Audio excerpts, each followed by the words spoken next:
రాహుల్ గాంధీ గారు యుద్ధం చేస్తున్నాడండి. రాహుల్ గాంధీ గారు యుద్ధం చేస్తున్నాడు ఎవరి మీద అంటే కనుక ఎలక్షన్ కమిషన్ మీద.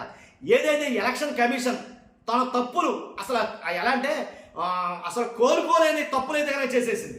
కాబట్టి ఎలక్షన్ కమిషన్ చేసిన తప్పుల మీద రాహుల్ గాంధీ యుద్ధం చేస్తున్నాడు. ఎలా అంటే రాహుల్ గాంధీకి భయపడి ఎలక్షన్ కమిషన్ వెబ్సైట్ అయితే కనుక కొన్ని చోట్ల మూసుకుందంట. వెబ్సైట్ తీసేస్తారంట, క్లోజ్ చేస్తారంట. కాబట్టి నిజంగా చాలా ఆశ్చర్యకరించే అంశం ఇది వాస్తవంగా అయితే కనుక. ఏంటనేది పూర్తి వివరాల్లో నేను చెప్పే ముందు నాతో రిక్వెస్ట్ ఉంది. రాష్ట్ర ప్రజలందరూ తెలియదు కాబట్టి ఫస్ట్ లైక్ చేయండి.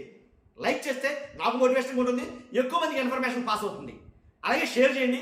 కొత్తగా మన ఛానల్ ఎవరైనా చూస్తే కనుక పక్కాగా సబ్స్క్రైబ్ చేయండి. మీ అమూల్యమైన అభిప్రాయాన్ని రాహుల్ గాంధీ గారు చేస్తున్న యుద్ధం సరైందా కాదా, రాహుల్ గారు చెప్తున్నటువంటి ఏదైతే ఎలక్షన్ కమిషన్ చేసిన తప్పులు వాస్తవాలా కాదా కామెంట్ రూపంలో తెలియజేయండి. నాతో పాటు చాలా మంది చదువుతారు. ఇప్పుడు బెంగళూరులో రాహుల్ గాంధీ గారు ధర్నా చేపట్టాడు. బెంగళూరులో రాహుల్ గాంధీ గారు ధర్నా చేపట్టాడు. ఏమని? రాజస్థాన్లో జరిగాయి మోసం, ఈవీఎంలు అలాగే ఓట్లు. బీహార్లో జరిగాయి ఓట్ల తొలగింపు, ఓట్ల చేర్పు, మోసం. కాబట్టి కర్ణాటకలో కూడా కొన్ని కొత్త ఓటర్లు పుట్టుకొచ్చేసారు ఇప్పటికిప్పుడు అని ఒక రకమైన యుద్ధం చేస్తాడు. ఏంటంటే కనుక ఓట్లు ఫ్రాడ్ చేయడంతోనే కదా కొత్త ఓటర్లను చేర్పించేసి 1 లక్ష 2 లక్షల ఓటర్లు చేర్పించేసి ఆ ఓట్లతో గెలిచేయడం అలవాటు అయిపోయింది వీళ్ళకి అని మాట్లాడతాడు. ఓట్లు ఫ్రాడింగ్ తోటే బీజేపీ లోక్సభ ఎన్నికల్లో గెలిచింది, ఇది ఎవరు అవునన్నా కాదన్నా వాస్తవం అని కొండ బద్దలు కొట్టినట్టు మాట్లాడతాడు ఆయన. కాబట్టి ఇంకోటి ఏంటంటే, మేము ప్రశ్నిస్తుంటే అంటే రాహుల్ గాంధీ గారు ప్రశ్నిస్తుంటే ఈసీ తన వెబ్సైట్ని మూసుకుందని చెప్తున్నాడు, క్లోజ్ చేసేసింది అని అయితే మాట్లాడతాడు. అంత దాకా వచ్చిందంటే పరిస్థితి ఏ రకంగా ఉందో మీరు అర్థం చేసుకోవచ్చు. అంతేకాదు మహారాష్ట్రలో ఇంచుమించుగా 1 కోటి కొత్త ఓటర్లు నమోదయ్యారు. 1 కోటి కొత్త ఓటర్లు నమోదయ్యారు మహారాష్ట్రనే కాదు, ఏ రాష్ట్రంలో ఎలక్షన్ జరిగినా దానికి 1 నెల 2 నెలల ముందు ఈసీ ఏం చేస్తుందంటే ఎలక్షన్ కమిషన్ ఓటర్లు మార్పులు చేర్పులు నమోదులు మొదలెడతాయి 1 నెల ముందు. ఏంటి అలా ఇలా సాగదీసి కొత్త ఓటర్లను చేర్చి ఎలక్షన్ ఇంకో 4-5 రోజులు ఉన్నారుగా ఈ తొంతంతా జరుగుతూ ఉంటుంది. ఈ లోపల దొంగ ఓట్లు, కొత్త ఓటర్లు అంటే ఏంటి, ఇంచుమించుగా దొంగ ఓట్లు కూడా ఉంటాయి వాటిలో కొత్త ఓటర్లతో పాటు. కాబట్టి అలా ఎలా చిన్నసాటి వరదలా వచ్చి చేరిపోతారు దీంట్లోకి ఈ ఓటర్లు అందరూ. అలా వచ్చి చేరిన వాళ్ళ వల్లనే కొన్ని ప్రభుత్వాలు ఏర్పడుతున్నాయి అని రాహుల్ గాంధీ గారు దీని మీద యుద్ధం చేస్తున్నాడు. ఇప్పుడు మహారాష్ట్రలో కూడా 1 కోటి కొత్త ఓటర్లు నమోదయ్యాయట. ఆంధ్రప్రదేశ్లో నమోదు అవ్వలేదని ఏమైనా గ్యారెంటీ ఉందా? కాబట్టి చెక్ చేయలేదు అంతే.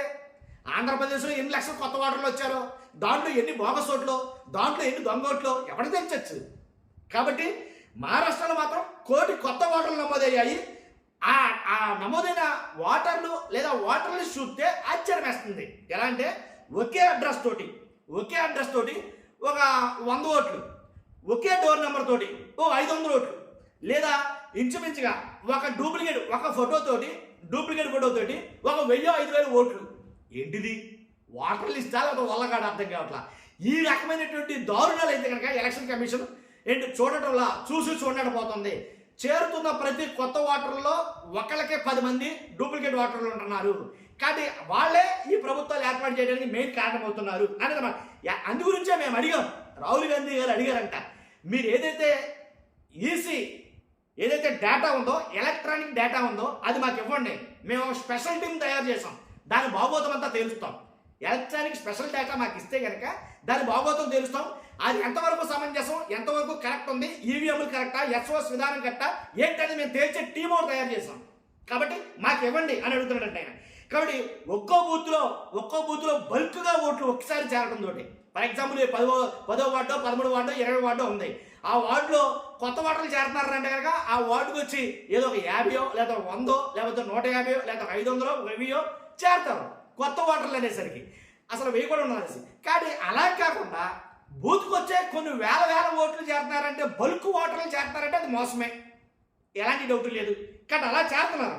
కాబట్టి ఇంకోటి ఏంటంటే, రాహుల్ గాంధీ గారు బాగా గట్టిగా అడుగుతున్నది ఏంటంటే, ఏ రాష్ట్రాల్లో మాకు ఖచ్చితంగా బోగస్ ఓటర్లు చేరారన్నారో లేదు, 6 గంటల నుంచి 8 గంటల వరకు విపరీతంగా పోలైపోయింది పోలింగ్ ఆంధ్రప్రదేశ్లో అని అన్నారు. 6 నుంచి 8 వరకు పోలైనయా? కాబట్టి ఆ 6 నుంచి 8 వరకు పోలైనవి అన్నారు కదా, ఆ పోలైన ఓటర్లలో ఏంటి దాంట్లోంచి కొన్ని తీసుకురండి. ఏంటది? వీడియో ఫుటేజ్, సీసీ ఫుటేజ్ ఏదో తీసుకురండి. 2-3 నియోజకవర్గాలు చెప్తాం. ఆ నియోజకవర్గాల్లో 6 నుంచి 8 వరకు పోలైన ఆ పోలింగ్లో ఒకేసారి 12% పెరిగిపోయింది కదా. ఆ 12% పెరిగిన పోలింగ్కి సంబంధించిన ఓటర్లు ఎంతమంది ఉన్నారో చెక్ చేసుకుంటే అర్థమైపోద్ది అని అన్నారు. ఎవరే లేదన్నారే, కాదన్నారే. ఏది ఇవి ఉన్నాయి, ఏంటి వీవీప్యాట్లు ఉన్నాయి. పోనీ ఈవీఎంలో వచ్చిన లెక్క, వీవీప్యాట్లలో వచ్చిన లెక్క, ఇవన్నీ సరిపోల్చుకుంటాం. మీరు ఒకసారి చెక్ చేసి ఒకసారి మాకు లెక్క చూపించండి అంటే వీవీప్యాట్లు లేవు, కాల్ చేసామంటారు. అసలు ఏంటిది ఎలక్షన్ కమిషన్ అర్థం కాలేదు. అలా జరుగుతుందన్నమాట. కాబట్టి ఒక రకంగా చూసుకుంటే మళ్ళీ రీసెంట్గా పులివెందుల్లోనే ఓట్లు జంపింగ్ అంటారు. కానీ ఇలా చూసుకుంటూ పోతే ఓట్లు, ఓటర్ లిస్టులు ఏంటి, ఏదైతే ఎస్ఓఎస్ సిస్టమ్ ఉందో లేదా ఈవీఎంస్ ఉన్నాయో ఇవన్నీ కూడా చాలా తప్పులు జరగేది నిర్వహిస్తున్నారో పూర్తిగా ప్రక్షాళన ఇదే జరగాలి. కాబట్టి దీన్ని చాలా చట్టబద్ధంగా చేయాలి దీన్ని అని రాహుల్ గాంధీ దీని మీద చిన్నపాటి యుద్ధం చేస్తాడండి. నిజంగా ఆయనకైతే కనుక సెల్యూట్ చేయాల్సింది, దాంట్లో ఎలాంటి డౌట్ లేదు. ప్రజాస్వామ్యాన్ని కాపాడుకోవాలి, ఇలాంటి ఒకటి ఉండాలి ఖచ్చితంగా నన్ను అడిగితే. లేదంటే ప్రజాస్వామ్యం కూలి అయిపోతుంది. కానీ ఎవరిష్ట సరిగా వాడే గెలిచేస్తూ ఉంటాడుగా. ఈవీఎంలో 10-15 కొనుక్కుంటే సరిపోతుంది నియోజకవర్గానికి వచ్చి, అంతే కదా. కాబట్టి చూస్తున్న మీరు అందరూ మీ అభిప్రాయం కామెంట్ రూపంలో తెలియజేయండి. Thank you very much.